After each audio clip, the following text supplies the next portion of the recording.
बच्चों आज हम पढ़ने वाले हैं अपना दूसरा टॉपिक, जो हमारी फ्लाइट जनरल इंग्लिश चल रही है उसका दूसरा टॉपिक, जिसका नाम है द प्रोनाउन। इससे पहले नाउन हम पढ़ चुके हैं, उसकी एक एक्सरसाइज कर चुके हैं। आज हम पढ़ेंगे प्रोनाउन। तो बच्चों प्रोनाउन क्या है, सबसे पहले देखेंगे वे शब्द जो नाउन के बदले प्रयोग किए जाते हैं उनको प्रोनाउन कहते हैं। जैसे आप देख सकते हैं स्क्रीन पर, जैसे यहाँ पे हमारा ही, शी, माई या फिर मी है। तो ये सब क्या है, जो नाउन के बदले प्रयोग किए जाते हैं, यानी नाउन के बदले, तो उन्हें प्रोनाउन कहा जाता है। तो इंग्लिश में अगर हम देखें डेफिनेशन इसकी, तो the word which is used for a noun is called a pronoun, यानी वो शब्द जो नाउन की जगह पर इस्तेमाल किए जाएं वो प्रोनाउन कहलाते हैं। जैसे ही, शी, माई या मी। अब इन वाले आप देखें बच्चों, इन वाले जो सेंटेंस में आप देखेंगे, जैसे यहाँ पे है रितु इज़ ए गर्ल और शी इज़ सिंगिंग। अब आप देखें यहाँ पे जो रितु था, उस रितु की जगह यहाँ पे शी इस्तेमाल किया गया है ना। ऐसे ही यहाँ पे देखें दूसरे सेंटेंस में देखें कि रवि इज़ ए बॉय, कि रवि एक बॉय है। ही इज़ प्लेइंग, वह खेल रहा है। अब आप देखें यहाँ रवि के लिए जो रवि के स्थान पर प्रयोग किया गया है वो ही का किया गया है। नेक्स्ट आप देखें, आई सॉ ए बर्ड, मैंने एक चिड़िया देखी। इट वाज ग्रीन, वह हरी थी। अब देखिए बर्ड के लिए यहाँ पे इट का इस्तेमाल किया गया है। तो जो नाउन है, नाउन के लिए या नाउन की जगह पे जो है इस्तेमाल किया जा रहा है। देखिए ऐसा इसलिए किया जाता है बच्चों, अगर हम किसी को भी बताएंगे, मान लीजिए जैसे हम पहला ही सेंटेंस देख ले, Ritu is a girl, Ritu is singing. तो हम रितु इज़ ए गर्ल और रितु इज सिंगिंग अगर बार बार करेंगे तो रितु का नाम रिपीट होगा। उस रिपीटेशन से बचने के लिए हम रितु की जगह पे शी प्रोनाउन का इस्तेमाल कर रहे हैं। ऐसे ही आप देखें, the boys are in the park, boy क्या है, पार्क में है। कॉल दैम, अब कॉल दैम यानी उन्हें बुलाओ, तो उन्हें यानी दैम जो इस्तेमाल किया गया है द बॉयज़ के लिए किया गया है। ठीक है बच्चों, आगे बढ़ते हैं। देखिए आगे आप देखेंगे जो इन सेंटेंस में जो हुआ है उसको आप देखें। जैसे इस इन सेंटेंसेस में क्या किया गया है, इन सेंटेंस में आप देखें बच्चों, इसमें ऋतु, जो ऋतु है हमारी ऋतु के लिए शी का इस्तेमाल किया गया है। रवि के लिए ही का इस्तेमाल किया गया है। बर्ड के लिए इट का इस्तेमाल किया गया है और बॉयज़ के लिए यहाँ पे देम का इस्तेमाल किया गया है। चलिए बच्चों, आपको आ गया होगा समझ में, यानी नाउन के जगह पे जो शब्द प्रयोग किए जाते हैं उनको हम प्रोनाउन कहते हैं। अब बात करेंगे प्रोनाउन के काइंड्स की। तो बच्चों प्रोनाउन के निम्न प्रकार होते हैं। सबसे पहले अगर आप देखें, तो सबसे पहले अगर आप देखें, एक होता है पर्सनल प्रोनाउन जिसे हम कहते हैं व्यक्तिवाचक सर्वनाम। दूसरा होता है डेमोन्स्ट्रेटिव प्रोनाउन जिसे हम संकेतवाचक प्रोनाउन कहते हैं। इंटेरोगेटिव प्रोनाउन जिसे प्रश्नवाचक सर्वनाम कहते हैं, या फिर रिलेटिव प्रोनाउन संबंधवाचक सर्वनाम। रिफ्लेक्सिव प्रोनाउन यानी निजवाचक सर्वनाम।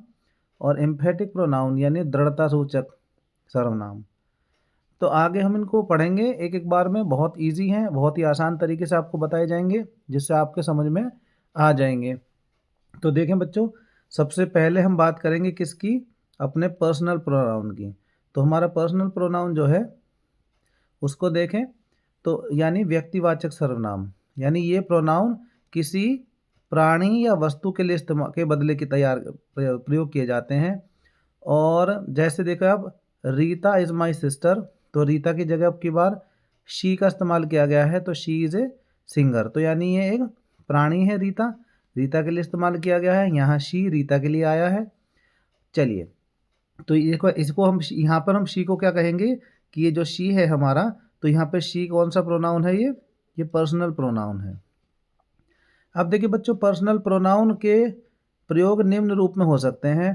पहला फर्स्ट पर्सन जो कि क्या होता है हमारा आई और वी, यानी जो फर्स्ट पर्सन किन्हें कहते हैं बच्चों, मान लीजिए यहाँ पे एक ए है एक बी है, ए और बी आपस में बातें कर रहे हैं, इस समय ए बोल रहा है तो ए क्या हो गया फर्स्ट पर्सन, और बी से कह रहा है तो बी हो गया सेकंड पर्सन। अब मान लीजिए कोई एक तीसरा पर्सन है, तीसरा कोई व्यक्ति है, तो ए और बी जो दोनों मिलकर उस तीसरे पर्सन के बारे में बातें कर रहे हैं, तो सी क्या हो गया यहाँ पे हमारा थर्ड पर्सन हो गया। आगे समझ में? तो यहाँ पे जो वक्ता जो बोलता है वो होता है first person, first person subject के रूप में यहाँ पे क्या होते हैं आई और वी, और आई का, ठीक है। आगे देखिए सेकंड पर्सन, तो सेकंड पर्सन हमेशा बच्चों यू होता है, यानी जिससे हम बात कह रहे हैं, जो श्रोता होता है, जो हमारी बात को सुन रहा होता है। और थर्ड पर्सन की अगर हम बात करें तो थर्ड पर्सन कौन होता है कि जिसके बारे में बात की जाए। इट मीन्स यहाँ पे ए और बी मिलकर सी के बारे में बात कर रहे हैं, तो सी क्या है यहाँ पे, ये थर्ड पर्सन है। तो थर्ड पर्सन हो जो हमारे प्रोनाउन होते हैं वो होता है ही, और लड़की के लिए हो जाता है शी, फिर दे और इट। तो ये सभी प्रोनाउन है। आगे इनके आगे जो दिए गए हैं बच्चों, इनके आधार सूचक जो अधिकार सूचक जो शब्द होते हैं वो दिए गए। अधिकार सूचक यानी पोजेशन जब बन जाती हैं, और ऑब्जेक्ट के रूप में जैसे आई के लिए माई मी का इस्तेमाल होता है, वी के लिए अस का इस्तेमाल होता है, यू का ऑब्जेक्ट यू ही रहता है, और ही का हिम, शी का हर, दे का दैम, और इट का इट रहता है। आगे देखें बच्चों, आगे बढ़ते हैं। तो आगे देखिए कुछ एग्जाम्पल यहाँ पर दिए गए हैं, उन एग्जाम्पल से समझते हैं इसको। तो देखिए इसमें लिखा है, पहला एग्जाम्पल आप देखें कि शी इज़ माई सिस्टर। तो यहाँ पे माई क्या है, माई भी एक प्रोनाउन है, और he gave me your pen, ठीक है। तो यहाँ पे ये योर पेन, यहाँ पे इट इज़ हर बुक, और we saw them in their room. तो यहाँ पे क्या है, उपरोक्त में सभी जो ये लिखे हुए हैं बोल्ड अक्षर में जो लिखे गए हैं, ये सभी क्या है, ये प्रोनाउन है। तो आगे देखिए बच्चों, आगे इसमें अगर हम बात करें, नेक्स्ट आता है हमारा डेमोस्ट्रेटिव। देखिए डेमोस्ट्रेटिव को आप ऐसे समझ सकते हैं, देखिए डेमोस्ट्रेटिव हमारे चार होते हैं। जैसे एक तो होता है दिस, एक दैट, और दीज, और दोज। अब मान लीजिए इनमें देखिए क्या है, ये इशारे की तरफ, डेमोस्ट्रेट करना का मतलब होता है इशारा करना, किसी की ओर संकेत करना। जैसे मान लीजिए मैं कहूँ ये जो दूर, ये जो लड़का खड़ा है, मान लीजिए यहाँ कोई लड़का खड़ा है, ये कोई है, तो ये कह दे कि यह मेरी कैट है, यह मेरी बिल्ली है। और वही बिल्ली अगर दूर खड़ी होती तो क्या कहेंगे, दैट इज माई कैट, है ना। तो पास के लिए दिस और दूर के लिए दैट का इस्तेमाल किया जाता है। ऐसे ही अगर मान लीजिए पास में बहुत सारे लड़के खड़े हैं तो उनको कहेंगे दी, या बहुत सारी चिड़ियाएं बैठे उनको कहेंगे दीज बर्ड्स। लेकिन अगर वही चिड़ियाएं दूर जाके खड़ी हो जाएंगी तो उनको कहा जाएगा दोज बर्ड्स। तो ये चार, दिस दैट दीज और दोज, ये होते हैं हमारे क्या, दिस दैट दीज और दोज, ये होते हैं संकेतवाचक सर्वनाम, यानी डेमोस्ट्रेटिव प्रोनाउन होते हैं। आगे बच्चों आगे बात करें तो आगे आता है इंटेरोगेटिव प्रोनाउन। इंटेरोगेटिव आप समझ ही गए होंगे, प्रश्नवाचक सर्वनाम होते हैं जो शब्द प्रश्न पूछने का काम करते हैं। जैसे वाट, तो वाट क्या है, जैसे वाट इज दिस, तो वाट यह क्या है, तो वाट ने यहाँ पे क्या है, इंटेरोगेटिव प्रोनाउन है। हु वेंट अवे, तो हु क्या है यहाँ पे, इंटेरोगेटिव प्रोनाउन है। तो यहाँ वाट और हु क्या है, दोनों प्रश्नवाचक प्रोनाउन है। चलिए बच्चों आगे बढ़ते हैं। तो आगे देखेंगे रिलेटिव प्रोनाउन को। तो बच्चों देखिए रिलेटिव प्रोनाउन में क्या होगा कि रिलेटिव प्रोनाउन आप समझ रहे हैं, जैसे रिलेटिव होते हैं हमारे संबंधी होते हैं, वैसे ही क्या होता है, वैसे ही रिलेटिव प्रोनाउन होते हैं। तो देखिए संबंधवाचक सर्वनाम, यानी जो संबंध दिखाए, जो शब्द दो वाक्यों को जोड़ता है और अपने से पहले आए नाउन से संबंध प्रकट करता है। जैसे द गर्ल, यानी वह लड़की, हु केम हियर, देखिए अब यहाँ देखिए हु केम हियर, यानी ये हु जो है यहाँ पे, ये हु ये बता रहा है कि किसके बारे में, कौन सी लड़की, जो, या द गर्ल, तो इसको जोड़ रहा है सेंटेंस से, हु केम हियर, जो यहाँ आई, इज माई सिस्टर, वह मेरी बहन है। तो दिस इज द बुक, यह वह किताब है। तो कौन सी किताब है, अब ये इस वाले सेंटेंस जो जोड़ेगा, you gave me, which you gave me, जो तुमने मुझे दी थी। तो यहाँ पे हु और विच आप देखें दो सेंटेंस को जोड़ने का काम कर रहे हैं। तो यहाँ अपने से पहले आए नाउन क्रमशः किससे, क्रमशः गर्ल से, और बुक से संबंध प्रकट कर रहे हैं, तो इसलिए दोनों क्या है यहाँ पे रिलेटिव प्रोनाउंस है। नेक्स्ट बच्चों बात करेंगे रिफ्लेक्सिव प्रोनाउन की, यानी निश्चयवाचक सर्वनाम।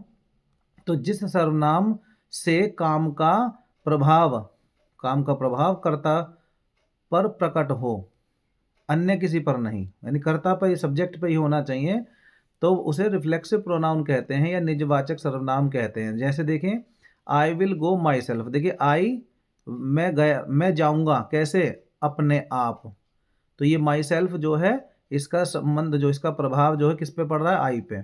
तो माई सेल्फ का प्रयोग रिफ्लेक्सिव प्रोनाउन की तरह है यहाँ पे, ठीक है। चलिए आगे बात करते हैं इम्फेटिक प्रोनाउन की। इम्फेटिक प्रोनाउन किसे कहते हैं, दृढ़ता सूचक के लिए। देखिए जिस सर्वनाम या प्रोनाउन का प्रयोग जोर डालने के लिए हो उसे इम्फेटिक प्रोनाउन या दृढ़ता सूचक सर्वनाम कहते हैं। जैसे अब देखिए ये यहाँ पे क्या हो रहा था, यहाँ पे माई सेल्फ ये बाद में आ रहा था, लेकिन यहाँ सब्जेक्ट के तुरंत बाद आएगा। जैसे आई माई सेल्फ विल गो, मैं अपने आप जाऊंगा या मैं खुद ही जाऊंगा, ठीक है। तो उसमें देखें क्या, तो उपयुक्त वाक्यों में यहाँ माई सेल्फ का प्रयोग जो किया गया है वो इम्फेटिक प्रोनाउन की तरह। देखिए दोनों में छोटा सा डिफरेंस है, इसमें लास्ट में इस्तेमाल हो रहा है, यहाँ पे जस्ट सब्जेक्ट के तुरंत बाद हो रहा है। तो बच्चों ये थी हमारी कुछ प्रोनाउन जो हमने देखे। इन प्रोनाउंस के बाद अब हम आगे बढ़ेंगे और आगे देखेंगे एक एक्सरसाइज, जिसमें देखिए हमें क्या करना है। तो यहाँ बच्चों यहाँ क्या करना है, यहाँ पे चूज करना है, यानी चूज द प्रोनाउन, प्रोनाउन को चूज करना है इन सेंटेंस के अंदर। देखिए जैसे रीता इज योर, तो रीता इज योर सिस्टर, तो यहाँ पे क्या है, योर प्रोनाउन है। This is a black bird, देखिए दिस बताया था डेमोस्ट्रेटिव प्रोनाउन होता है, तो दिस क्या है, एक प्रोनाउन है। दे प्लक द फ्लावर्स, यहाँ पे दे प्रोनाउन है। दीज एप्पल्स, तो यहाँ पे दीज डेमोस्ट्रेटिव प्रोनाउन है, तो दिख रहा है क्लियर। और दोज आर माई बुक्स, तो यहाँ पे दोज हमारा सर्वनाम है। और गिव मी योर बुक, तो यहाँ पे ये योर और मी जो है दोनों क्या है, प्रोनाउंस हैं। आगे देखें बच्चों, वी आर स्टूडेंट्स, तो यहाँ वी क्या है, प्रोनाउन है। और यहाँ इट इज़ योर ड्यूटी, तो यहाँ इट भी प्रोनाउन है, यहाँ योर भी प्रोनाउन है। आगे देखें बच्चों, शी वेंट टू मेरठ, तो शी क्या है, प्रोनाउन है। Geeta is my sister, my pronoun है यहाँ पे। दैट इज ए गर्ल, तो दैट प्रोनाउन है। Who writes a letter, who यानी कौन सा, इंटेरोगेटिव प्रोनाउन दिख रहा है आपको। द गर्ल हु डांस, देखिए रिलेटिव प्रोनाउन आ गया यहाँ पे। और she herself will do this work, तो शी भी आ रहा है, हरसेल्फ यानी इम्फेटिक प्रोनाउन है यहाँ पे, हरसेल्फ का। तो बच्चों ये हमारी कुछ एक्सरसाइज थी। आई होप बच्चों ये आपको समझ में आ गया होगा।